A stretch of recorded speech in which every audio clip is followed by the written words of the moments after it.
As a port city, Boston has long faced the challenge of bringing together widely varying groups of people from around the world to live as neighbors. We know, of course, that the city has seen many instances of religious intolerance and exclusion, even persecution.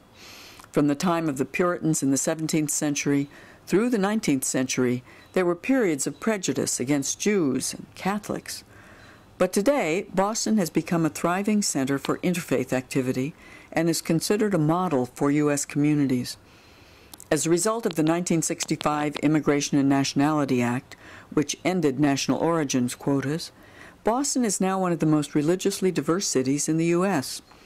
Whether it's engagement around the Dalai Lama's visit to Boston or an interfaith peace walk on Boston Common, the story of today's Boston is the story of people reaching across cultural, ethnic, and religious lines to new and old neighbors alike.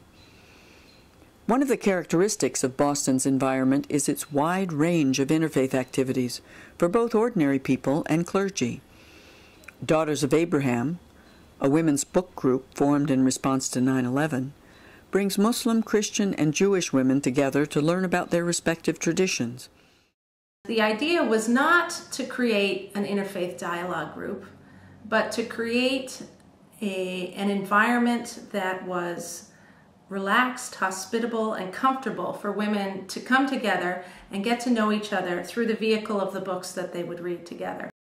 At the same time, the Mass Council of Churches and the Islamic Council of New England have been engaged in dialogue since 1985. Furthermore, several religious centers incorporate other faiths into their own services. Rabbis have come and spoken here. We have had our Muslim chaplain at Harvard come and spoken here. So we have Muslims, Buddhists, all the people have come and spoken here. We celebrate the festivals of all.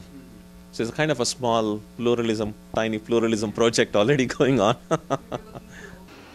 The relationship building inherent to dialogue is also key to institutions, such as the Greater Boston Interfaith Organization, a group that works together to organize people from different communities to address social injustice, whether housing or health care.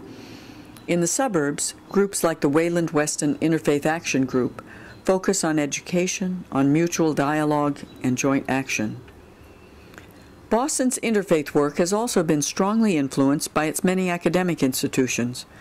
One intriguing example is a collaboration between Andover Newton Theological School, a local Christian seminary, and Hebrew College, a neighboring rabbinical school.